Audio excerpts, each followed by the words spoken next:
What's up everybody, this is Master Ian Gamer, and now that the new Insurrection event has been out for a while, I thought I'd go through and give a sort of hindsight analysis of the content we got. Was it good? Was it great? Could it have been even better? Let's dive in and find out. So the first thing I will analyze is the skins and other loot box content. The skin yield from this event was particularly excellent. Probably the best ones we've seen to date, at least in my opinion. A large factor for this is the fact that they aren't tied to a real-world seasonal holiday. Sure, Torbjorn's Santa skin is great, but why the hell would you equip it for the other 11 months out of the year? These skins work year-round, and overall, just look really good. Genji and Torbjorn's skins in particular I think look simply amazing. And even though I initially didn't care for Widowmaker's new skin, I've gotta say that it's grown on me. I was lucky enough to get Torbjorn's Ironclad skin out of the second box I opened, and since equipping it, I've actually been playing him a lot more than usual, simply because of how much I've fallen in love with his new appearance. Any skin that has that much of an influence on the game and its players, I think is truly worthy of high acclaim. Now, I thought it was interesting when it came to the number of epic and legendary skins in this event. With 8 legendaries and only 2 epics, this event has certainly skewed the normal skin rarity ratio. I like that we got more legendary skins, but I feel like some of them were fairly borderline in their appearance. In particular, I think that McCree's and Mercy's skins are highly debatable as for their rarity level.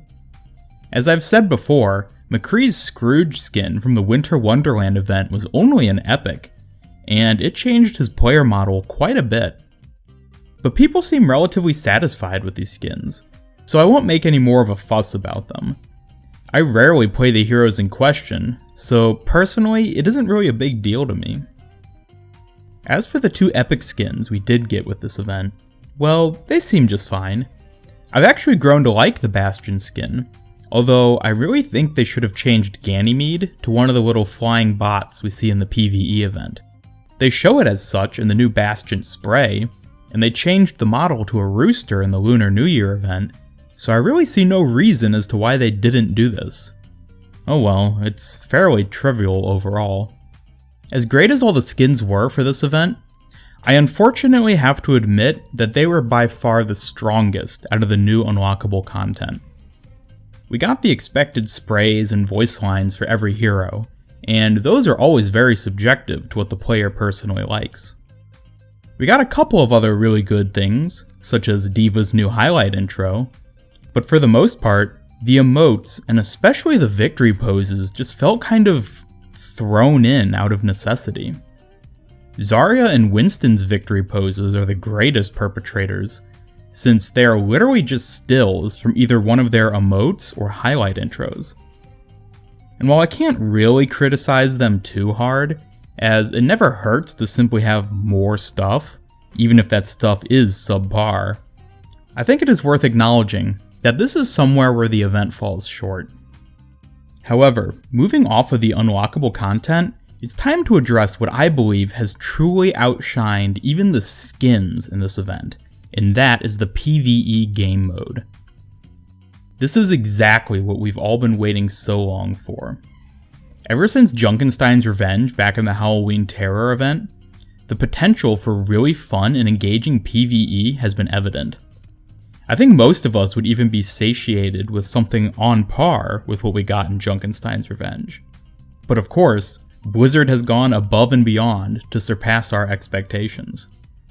I won't go too in depth about what I think this game mode means for the future of Overwatch game modes, because I'm planning on making an upcoming video entirely about that topic specifically. But I will say that this has certainly raised the bar for game modes to come, and I only hope that Blizzard will be able to live up to this new level of expectation.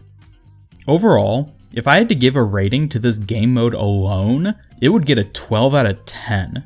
Because it not only surpassed our desires, but showed us a whole new face of Overwatch which has yet to be tapped. PvE absolutely works for this game, and I could only dream about where Blizzard could go with it from here. Finally, we can't give a proper analysis of this event without discussing the story and lore which it has revealed to us. Ever since Overwatch's inception, fans, myself included, have wanted to know more about the game's universe and characters. And just like the amazing PvE game mode, Blizzard has once again more than satiated our desires. This new look at the world and the history of the Overwatch organization gives us such a satisfying view of what things are like in this fictional universe. Even though we were generally aware of the events which took place at this point in time, getting to not only see it with our own eyes via the comic, but also being able to play it ourselves has given us such a cool view into this world which we love and adore on a multitude of levels. On top of that, the many voice lines we hear between the 4 agents in the Uprising event gives us a better understanding of these specific characters. Their personalities and experiences are beautifully drawn out for us through their dialogues with each other and the mission at hand. Blizzard has truly hit the nail on the head here. Not only are we learning more about the world, but also the heroes who reside in it. Despite them being fictional characters, we still love being able to connect with and relate to them, and our ability to do this is greatly enhanced with stories such as the one shown to us through this event. I only hope that all of Overwatch's hero cast will eventually be able to share in this level of being fleshed out, which brings me to my hopes and expectations for future story events. Since this one was certainly a major milestone for the progression of Overwatch, I would love nothing more than to see the game continue to grow in this way. So is Insurrection the best Overwatch event ever? As of right now, yes, I absolutely think it is. Even if it fell a little short in terms of some of the unlockable content it had, it more than made up for this with the inclusion of the new PvE game mode, and the sheer amount of backstory that accompanied it. Without a doubt, this event has set a new standard for all events henceforth, and we can only hope that they will live up to this one's grandeur. Do I expect all future events to hit this mark? Of course not. But if there's one good thing about the bad, it's that it makes the good look all the better. While I don't think for an instant that all future events will have the same level of impact as this one did, I'm certain that there will be some which do, and those will be the diamonds amidst the gold. Speaking of upcoming events, Overwatch's 1-year anniversary is right around the corner, and I can't wait to see what Blizzard has in store for us. In light of our current event, I think it will be difficult for them to make an even bigger splash so soon afterwards. But hey, I don't want to speak too soon. If it's even half as great as Insurrection, then I'll still be happy. And mark my words, no matter what the anniversary holds for us, I expect it to be accompanied by the longest and greatest animated short we've ever seen. Just keep that in mind, and don't forget that I called it when the time comes. Anyways, this concludes my event evaluation. Thank you so much for tuning in and watching, and please leave a comment down below saying what you thought of this event, as well as what you expect to see coming up in the near future. Don't forget that if you enjoyed this video, then you can like with a like, share with a share, and subscribe for more videos. Until next time, keep enjoying the best event to date, and have a great day.